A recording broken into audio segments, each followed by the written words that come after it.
저희 집이 형편이 많이 좋지 않은 편입니다. 지방에 거주하고 있는데 믿기지 않으시겠지만 제가 어릴 적에는 비가 오면 천장에서 물이 뚝뚝 떨어지는 집에서 살았어요. 방이라고 2개 있는 거, 하나는 부모님이 쓰시고 남은 하나는 동생 2명하고 같이 써야 했습니다.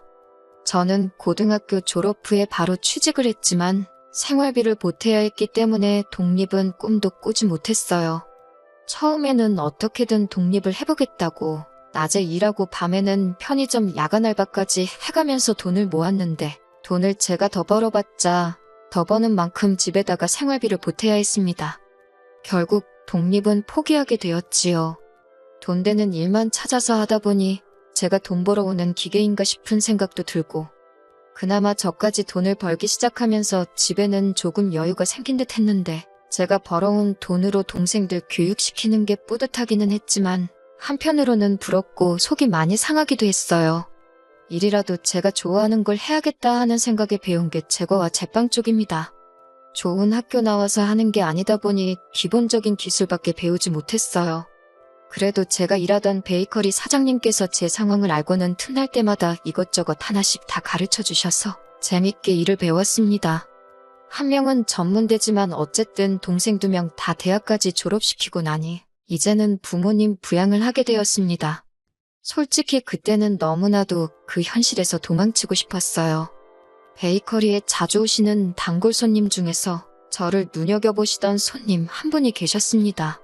점심시간이 돼서 나와서 쉬고 있는데 그분이 저한테 시집은 갔냐고 물어보시더라고요. 결혼은커녕 독립도 꿈도 못 꾸는 저였으니 당연히 아니라고 말씀드렸지요. 그런데 그분이 자기 지인이 아는 사람이 신부감을 찾고 있는데 한번 만나만 보라고 끈질기게 물어보셔서 하는 수 없이 소개를 받게 되었고 그때 처음 남자친구를 만나게 되었습니다. 자기를 소개하기를 본가는 미국에 있고 자기는 아버지 사업을 돕느라 주기적으로 미국과 한국을 오며 가며 하고 있다고 했어요. 이번에도 사업차 한국에 들른 거고 1년에 한국을 3-4번 정도 온다고 했습니다. 한 번 오면 최소 2달은 있다가 가서 연애하는 데는 큰 지장이 없었어요. 저도 일 때문에 바쁘고 시간이 넉넉지 않았거든요. 제 팔자의 연애나 결혼은 꿈도 못 꿀 일이라고 생각했는데 기다림이 길었었지만 남자친구와 시간을 보내는 게 참 좋았습니다. 돈 아낀다고 아까워서 가보지 못한 곳에 가서 데이트도 하고 나름 비싼 선물도 사주고요. 한 달에 3-4번 만나는 게 전부였지만 저한테는 힘든 일상을 버틸 수 있게 해주는 원동력이 돼줬어요. 그런데 남자친구가 저한테 난데없이 청혼을 해왔습니다. 연애를 시작한 지는 1년이 되었지만 바쁜 남자친구 일정 탓에 사실 만나본 건 20번이 채 안 되었거든요. 남자친구는 가족들을 위해 희생하는 숭고한 모습이 인상적이라면서 저랑 결혼하면 자기가 행복할 것 같다고 말해왔어요.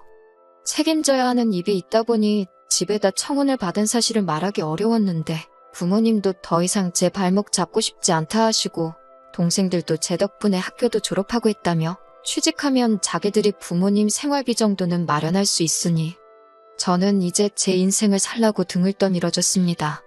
남자친구도 저한테 했던 말이 한국하고는 다르게 미국은 빵이 주식이 아니겠냐고 빵 만드는 기술자들 대우가 한국하고는 비교도 할 수 없을 정도라고 하면서 미국 베이커리에 취직하면 여기서 버는 돈의 몇 배를 벌 텐데 생활비 보내드리는 거 가지고 자기가 뭐라고 하겠느냐는 말도 해줬었거든요.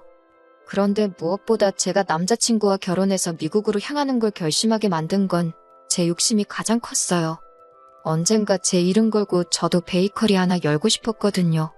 사장님이 많이 가르쳐 주시긴 했지만 제가 배운 거라곤 자격증 딸 때 배운 기술 몇 개와 일할 때 배운 몇 가지들 뿐이었으니 저도 본격적으로 하기도 취득해보고 더 배우고 싶은 욕심이 생겼습니다.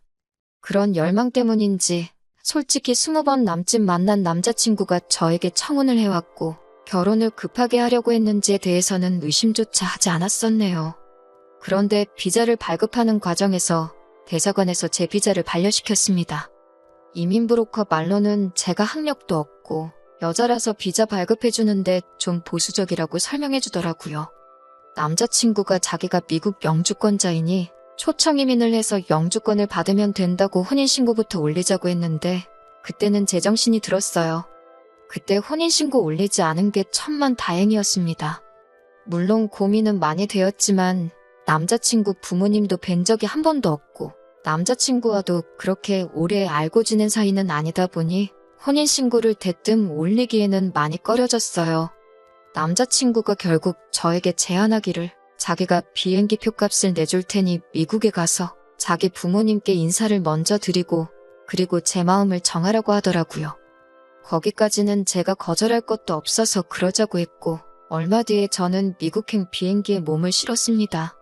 남자친구 아버님이 사업을 하신다고 했고 남자친구도 한국에 주기적으로 들락날락했기에 엄청 큰 사업을 하시는가 보다 했는데 영화에서나 봤을 법한 분위기 어두운 후미진 동네에서 허름한 맥주 가게를 하나 하고 계셨어요.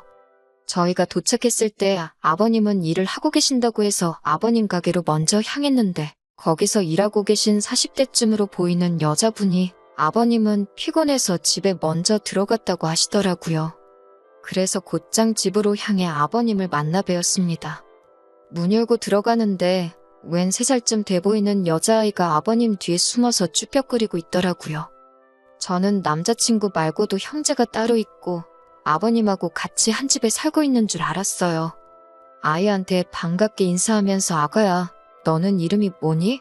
하고 웃으면서 물어봤는데 제 말이 끝나기가 무섭게 아버님이 정색을 하면서 저한테 호통을 치더라고요. 엄연히 내 시동생 될 사람인데 왜 아기라고 부르냐고 하면서 아가씨라고 부르라고 하는 겁니다. 며느리가 처음 오자마자부터 개족보를 만들려고 한다고 성질을 부리시더라고요. 그때부터 저도 정신이 없었어요. 그리고 한편으론 며느리라니 아직 결혼도 안 했는데 벌써부터 며느리 취급을 하시네 하는 마음이 들었습니다. 남자친구가 그제서야 저한테 설명이라고 해주는데 자기 늦둥이 동생이라고 소개를 해주더라고요. 아버님 연세가 60은 돼 보이셨는데 아버님도 아버님이지만 어머님도 참 대단하시구나 싶었어요. 첫 인사 때는 시동생 된다는 그 아이 때문에 분위기가 어색했는데 오해 풀고 나서부터는 별다른 일이 없었습니다. 저녁 식사할 때쯤 되니까 현관문 열리는 소리가 들리고 여보, 나왔어 하는 소리가 들려왔어요. 어머님이 오셨나 보다 싶어서 그때부터 바짝 긴장을 하고 있었는데 낮에 아버님 가게에서 봤던 40대쯤 돼 보이던 그 여자분이 문을 열고 들어오시더라고요. 남자친구 나이를 생각해보면 절대로 어머님이 될 수가 없는 나이대였거든요. 제가 또 어리 빠져서 정신을 못 차리고 있으니 남자친구가 아버님이 사실 재혼을 하셨다는 사실을 그제서야 말해주더라고요. 그게 뭐 숨길 일인가 싶어서 일부러 헷갈리라고 그런 건지 새로운 사실들을 하나씩 말해주는가 싶었습니다. 아까는 저보고 개족보를 만든다니 어쩐다니 하셨는데 정작 개족보는 누가 만들고 있는 건가 싶었네요. 새어머니이긴 했지만 남자친구하고는 사이가 좋은 듯 보였어요. 식사가 끝나고 저는 짐가방 좀 정리해 놓으려고 남자친구 방으로 들어왔는데 제가 방으로 들어오는 걸 보더니 남자친구가 따라 들어왔습니다. 저보고 많이 놀랐냐고 물어보더라고요. 조금 놀랐다고 왜 미리 말을 안 해줬냐고 했더니 미리 말 안 한 이유는 설명해주지도 않고 여기는 미국이 아니겠냐면서 미국에서는 이런 게 일반적인 거고 색안경 쓰고 볼 이유도 이상하게 생각할 필요도 없다고 하는 겁니다. 한국 교포들이라도 이런 부분은 미국식 사고로 많이 개방적인가 보다 그렇게 이해를 하고 넘겼습니다. 저녁 식사 마친 지 얼마 되지 않은 일은 저녁이었는데 시차 적응을 한 번도 해본 적이 없어서 그런가 몸이 나른하고 잠이 쏟아지더라고요. 그래서 짐 정리를 하다 말고 저도 모르게 잠깐 잠이 들고 말았네요. 제가 잠들었을 때가 저녁 7시였는데 일어나서 보니 11시에 가까워져 있더라고요. 첫날인데 시차 적응도 있지만 예비 시부모님 댁에 오자마자 잠들었다고 정신력이 없네, 긴장감이 없네 그런 소리를 들을까봐 허둥지둥 밖으로 나갔습니다. 2층 계단을 따라 1층으로 내려오는데 계단 중간쯤에 다다랐을 때 거실에서 이야기를 나누고 있는 남자친구 가족들의 목소리가 들려왔어요. 그런데 그때 들려온 첫마디가 혼인신고도 안 했는데 데려오면 어떡하느냐는 말이었습니다. 그 말을 듣자마자 저도 모르게 본능적으로 그 자리에 멈춰서 남자친구 가족들이 하는 이야기를 숨죽여 듣게 되었습니다. 열받아서 뛰쳐나가느라 정말 조금밖에 듣지 못했는데도 치가 떨리더군요. 비리비리해 보이는데 일이나 할 수 있겠냐는 남자친구 아버지의 말. 다른 거 다 필요 없다. 나 대신 애만 봐줘도 할 만큼 하는 거라는 남자친구 새어머니의 말. 그리고 누구보다 저를 아껴주고 저를 좋아해줘서 결혼까지 생각했던 남자친구의 결정적인 한마디. 다 자기가 알아보고 잘 골라서 온 거라고. 한국에서도 온 가족 뒷바라지 하다 온 사람이고 소처럼 일도 잘한다고 부려먹기 딱 좋은 사람 아니겠냐고 하더라고요. 그 말을 듣자마자 배신감에 뛰쳐나가서 지금 뭐라고 짓거리는 거냐고 한마디 했습니다.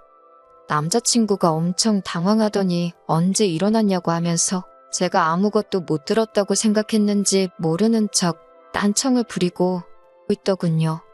결혼 앞두고 내 칭찬을 하고 있었다고 하는데 남자친구 부모님이 먼저 했던 말만 들어봐도 정황상 그게 제 칭찬으로 한 말이 아니라는 건 누구라도 알았을 겁니다.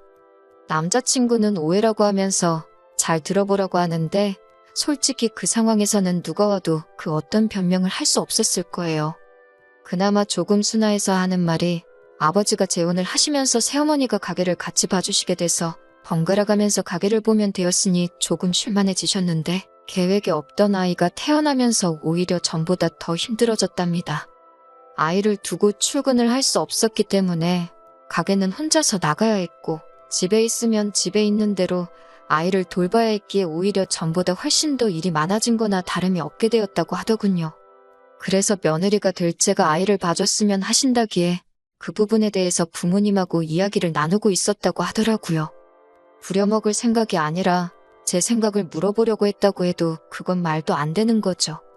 지들 가족 간의 일이나 마찬가지인데 아무리 제가 이 집에 며느리로 들어온다고 해도 남자친구와도 30살 터울이 있는 시동생을 제가 업어 키워야 할 이유가 있냐 물었어요. 세 사람 다 잠잠하다가 아버님이 그러면 한 달에 100만 원씩 보수로 주겠다는 겁니다. 한국에서도 출퇴근해서 아이 돌봐주는 사람 월급이 당장 2배도 넘는데 언제적 한국을 생각하고 사람을 푼돈 쪼가리로 부려먹을 생각을 하느냐고 했어요. 개방적인 건 미국이라 그런 거니 이해해 달라더니 돈 쓰는 거 보니 미국 이민 오기 전 상 8년도 시세로 계산을 하고 있으니 웃기지도 않더라고요. 그것도 안 통하니 남자친구 새어머니는 애를 줄 테니 그럼 한국에 데려가서 키워달라더군요.